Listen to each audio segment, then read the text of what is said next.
September 11, 2001. The trade towers,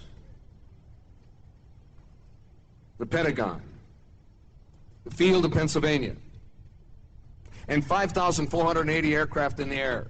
And an order by the U.S. government to get all those aircraft on the ground. And air traffic controllers did it safely, without incident, within 2 hours. Within 2 hours.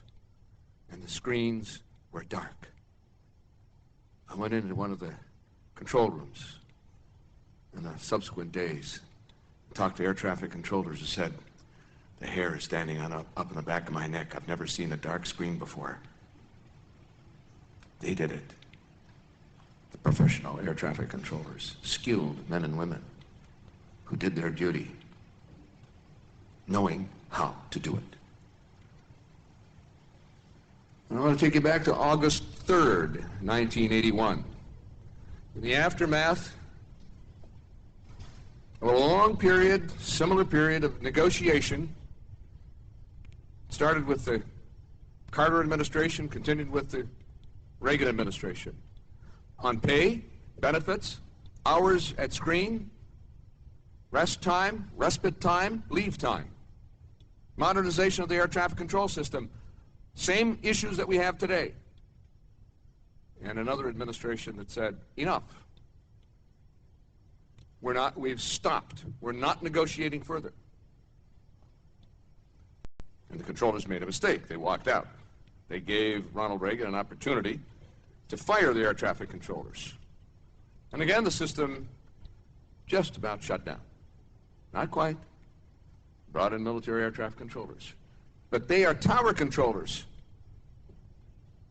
In order to keep the system safe, they had to slow it down. And it crawled for weeks. It took 20 years and over $1 billion to rebuild the air traffic control system, the workforce. You don't put a trainee, a journeyman controller into New York TRACON, one of the two busiest air traffic control facilities in the country and the world, in 18 months. Not even in 3 years, not even in 5 years. It takes years of experience and seasoning to put the controller in that position. They need to be paid properly. They need to count on progression of pay. They need to have incentives. Controllers in charge need to have incentives. They need to have a government that cares about their well-being and not destroy morale, as was done in '81 and as is happening since the contract was imposed.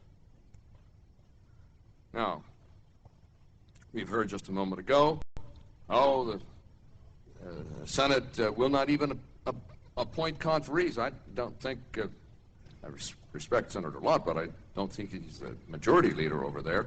And it's not his call. He can hold it back. The Senate can hold a lot back. But I just recall the words of John F. Kennedy. Let us never fear to negotiate. And he added, let us never negotiate out of fear. There should be no fear to continue negotiations. Mr. Hayes, in a way, put his finger on it. This is, in a sense, a place mark, this language. Placeholder.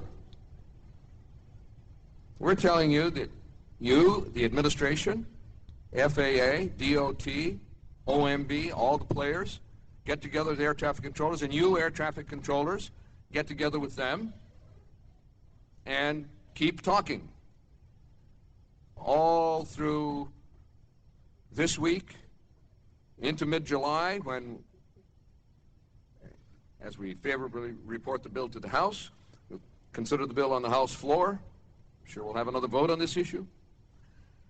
And then we send it to the Senate, and there's time to continue talking and coming together and resolve the issue. And as for veto threat, you know, we've passed 8 bills from this committee that have had veto threats. Hardly a major bill we've considered that this administration didn't like and issued a veto threat in one form or another.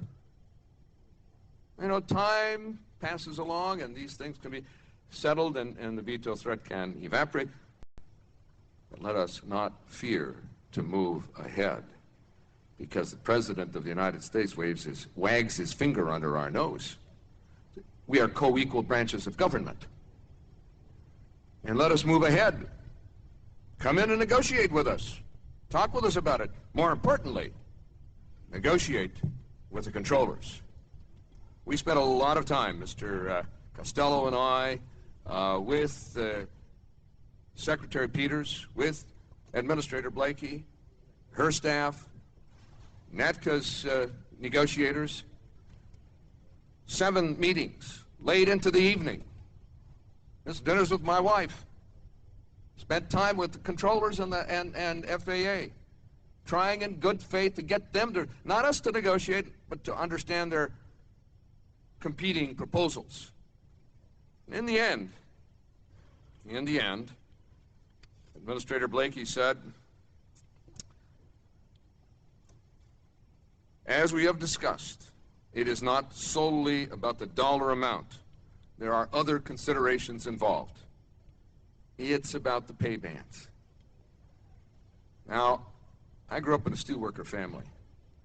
I buried my father with his last steelworker contract. It was all about negotiating wages and benefits, quality of life.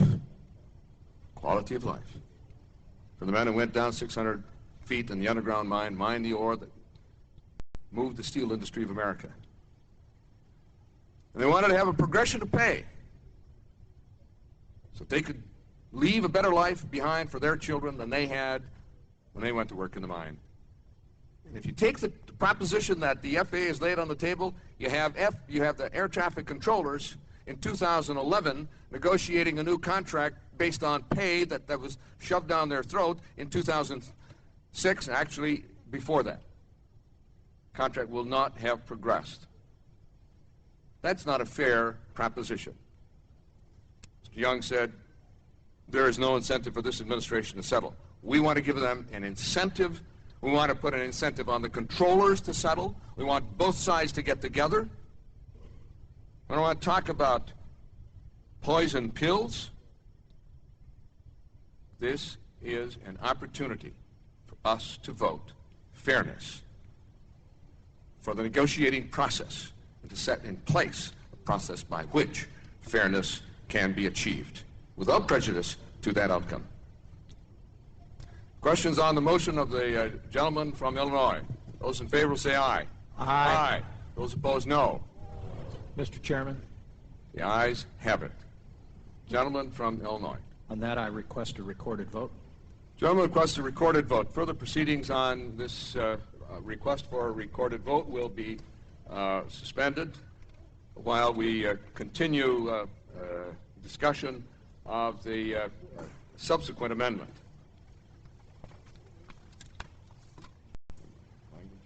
I have an amendment at the desk.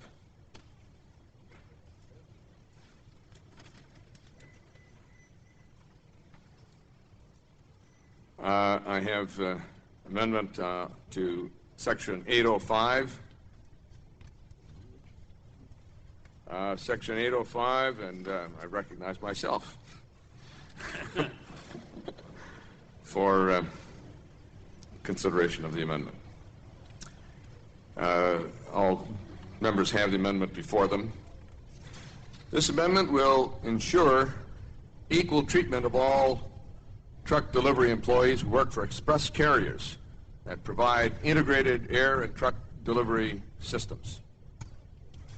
There are historical anomalies involving different companies in this sector of the industry. Drivers and package handlers working for one major company in the industry do not have